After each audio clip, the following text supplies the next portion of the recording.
Hormone. তারপর হচ্ছে relaxing hormone.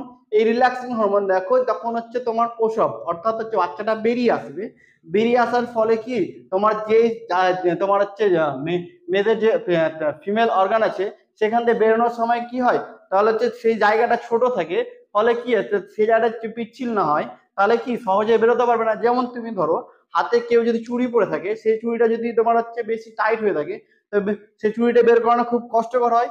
যদি সেখানে তোমার সাবান জল বা কোনো কিছু তেল দেওয়া হয়, তাহলে সেক্ষেত্রে কি হয়, চুড়িটা সহজে বেরিয়ে যায়।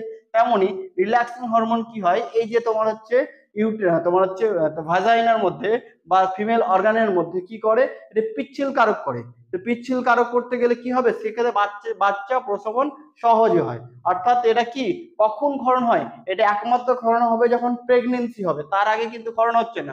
রিল্যাক্সিং হরমোন প্রেগনেন্সি অবস্থায় অর্থাৎ বাচ্চা হওয়া অবস্থায় এটা কি ক্ষরণ হয়, ফলে বাচ্চা সহজে বেরিয়ে যেতে সাহায্য করে, অর্থাৎ যৌনাঙ্গের পথ পিচ্ছিল করতে সাহায্য করে, যাতে বাচ্চা সহজে বেরিয়ে যেতে পারে। তাহলে আমরা দেখলাম কি, যে গোনার থেকে কি কি হরমোন ক্ষরণ হচ্ছে মেল আর ফিমেলের মধ্যে।